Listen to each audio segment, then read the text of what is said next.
Hello વિદ્યાર્થી મિત્રો, રાધે રાધે. તો 1 થી 8 શિક્ષકોની ભરતીના પગાર ધોરણ કેટલું હોય છે? 1 થી 8માં તમે શિક્ષક બનવાના છો હમણાં, તો તમારું પગાર ધોરણ કેટલું હોય છે? તો તમે પહેલાં કહી દો કે 1 થી 5માં 11,000 શિક્ષકોની ભરતીના ફોર્મ ભરાઈ ગયા, બરાબર? તો 1 થી 5 કયો કે 6 થી 8 કયો, બેમાં પગાર ધોરણ કેટલું હોય? સરખું જ હોય.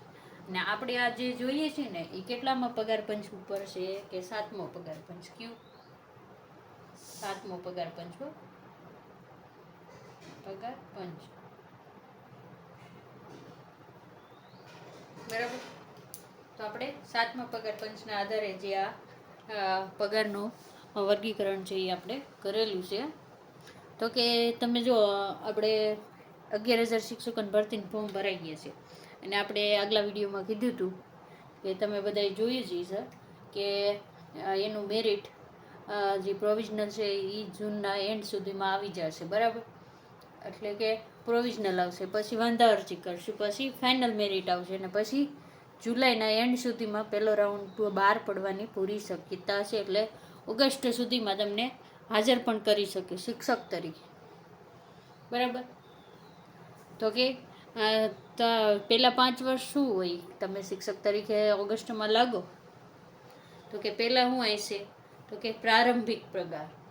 તો કેટલા વર્ષ માટે હોય છે? તમને ખબર છે, ફિક્સ પે હોય છે હો. 5 વર્ષ માટે હોય છે. કેટલા માટે હોય છે? 5 વર્ષ માટે. 5 વર્ષ માટે તમને પગાર કેટલો મળશે? 26,000 ફિક્સ, બરાબર? એમાં કંઈ પણ વધારાનો ઉમેરો થતો નથી. 26,000 એટલે 26,000 મળશે. પણ ખુશીના સમાચાર એ છે કે જો તમને 2027 લગીનમાં 8મો પગાર પંચ વધી જશે તો આમાં વધારો થવાની શક્યતા છે, બરાબર? મિનિમમ પગાર લેવલ જે સરકાર નક્કી કરે પગાર પંચની, બરાબર, એ પ્રમાણે. તો કે જો 8મો પગાર પંચ આવશે તો આમાં વધારો થઈ શકે. કેટલો થઈ શકે? તો કે 32,000 થી 34,000 તમારો ફિક્સ પે વાળો થઈ શકે. હવે તો કે 5 વર્ષ તમારા કોઈ પણ નોકરીમાં પૂર્ણ થાય ને એટલે તમે કાયમી શિક્ષક બની જાઓ 5 વર્ષ પછી, બરાબર? તો પછી સીધો પગાર કેટલો આવે તમારો? તો કે 25,500 પગાર, બરાબર. એના ઉપર જો તમે ગ્રામ્ય વિસ્તારમાં હોય ને તો અહીંયા હાઉસિંગ રેટ છે હો, ઇંગ્લિશમાં લખ્યું છે આપણે, એ ઘર ભાડું છે, બરાબર. 8%. આપણે 8% તરીકે જ ગણીને ચાલીએ છીએ અત્યારે. જો તમે 5 લાખથી ઓછી વસ્તી હોય ને એ વિસ્તાર કે ગામડામાં હોય તો તમને 8% ભાડું મળે, બરાબર. પણ જો વસ્તી 5 લાખથી 50 લાખની વચ્ચે હોય, એટલે કે સુરત છે, વડોદરા છે, એ સિટી ગણો ને તો તમને ઘર ભાડું કેટલા ટકા મળી શકે? તો કે 16%. કેટલું મળે? 16%. અને જો 50 લાખ કરતાં વધારે વસ્તી હોય, બરાબર, વધારે વસ્તી હોય 50 લાખ કરતાં, તો તમને કેટલું ભાડું મળી શકે છે? તો કે 24%.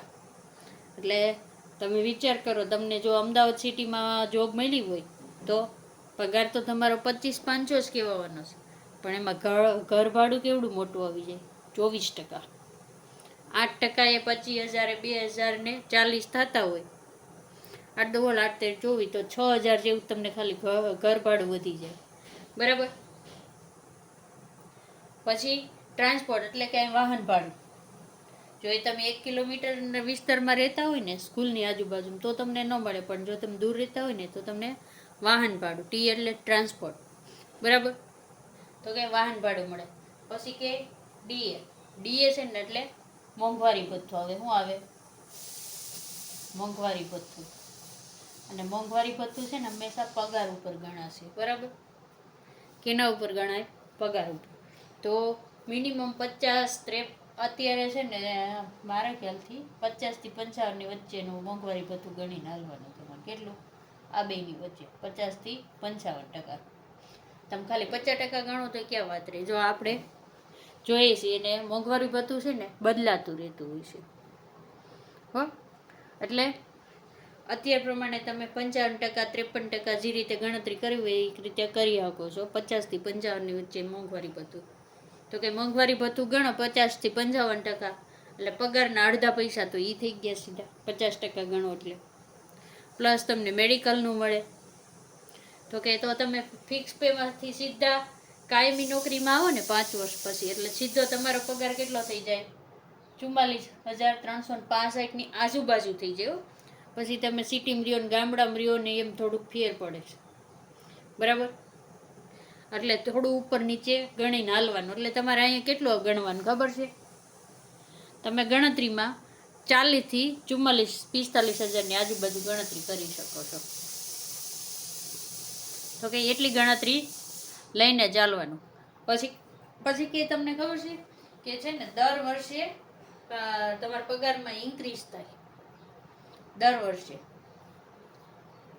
1200-1300 રૂપિયા પગારમાં ઇન્ક્રીઝ થાય. કેટલા થાય? 1300 રૂપિયા. 1200 થી 1300 રૂપિયાનો પગાર વધારો થાય દર વર્ષે. અને મોંઘવારી ભથ્થું પણ છે ને સમયે બદલાતું રહેતું હોય છે, બરાબર? પણ ઈ પણ તમારે ધ્યાન રાખવાનું. અને પગાર વધારો પણ ધીમે ધીમે થાય એટલે દર વર્ષે એના પ્રમાણે આ ગણતરી અલગ અલગ થઈ જશે, બરાબર? પછી છે ને તમને પ્રથમ ઉચ્ચ સ્તર, તો કે તમારે 9 વર્ષ નોકરીના પૂરા થાય ને એટલે તમારું પ્રથમ ઉચ્ચ સ્તર 9 વર્ષે થાય. એટલે તમારો પગાર કેટલો થઈ જાય ત્યારે? 35,400. પણ અત્યારે આપણે જૂના પ્રમાણે ગણીએ છીએ. જો 8મો પગાર પંચ લાગુ પડી જ જશે 9 વર્ષમાં તો પડી જ જાય, કારણ કે પગાર પંચ છે ને 10 વર્ષે આવે છે. કેટલા વર્ષે? 10 વર્ષે. હવે તમે પાછલું પગાર પંચ જોયું હોય ને તો 2016માં હતું, 7મો પગાર પંચ લાગુ પડ્યું હતું. અને અત્યારે 2026 હાલે છે. તો અત્યારે પાછું પગાર પંચની ચર્ચાઓ ચાલુ જ છે કે 1 જાન્યુઆરીથી 2026થી 8મો પગાર પંચ કેન્દ્રમાં લાગુ પડશે એવું ન્યૂઝ સંભળાય છે. પણ કેટલા સાચા ને કેટલા ખોટા એ આપણને ખબર નથી. પગાર પણ એના ફિટમેન્ટ ફેક્ટર પ્રમાણે વધતો હોય છે. એની આપણે અત્યારે અહીં ગણતરી કરવાની નથી, કારણ ઘણા કે ડબલ પગાર થઈ જાય, ઘણા કે 1.5 ગણો થઈ જાય. એના કરતાં એ ફિટમેન્ટ ફેક્ટર ઉપર હોય છે કે એ 1.75 આવે, 1.80 આવે, એના ઉપર હોય કે 2% આવે, બરાબર? એના ઉપર પગાર તમારો વધતો હોય છે. એમાં આપણે અત્યારે જાશું નહીં. તો કે તમારા 35,000 હોય તો કે રેન્ટ ને બધું ગણો ને તો 9 વર્ષ પછી તમારો 58,000 જેવો પગાર થઈ જાય. એની તમે 20 વર્ષે તમને દ્વિતીય ઉચ્ચ સ્તર મળે ત્યારે કેટલો થાય? 50,500. ને બધું એડ કરો એમાં તો 83,315. જો અત્યારે 7મા પગાર પંચ પ્રમાણે થાય છે, બરાબર? અને છેલ્લે જ્યારે તમે નિવૃત્તિમાં આવો ત્યારે તમારો પગાર 1 લાખ ઉપર હોય. એટલે શાંતિથી આપણે સરસ મજાની મનથી નોકરી કરવાની. આટલો પગાર સરકાર દેતી હોય તો આપણે કામ તો કરવું જોઈએ ને, અને એ પણ મનથી કરવું જોઈએ, બરાબર? આમાં તમને સરકારી નોકરીમાં 2 બેનિફિટ એ પણ રહેશે. તમને વેકેશનનો પણ પગાર મળે છે, રજાનો પણ પગાર મળે છે, બરાબર?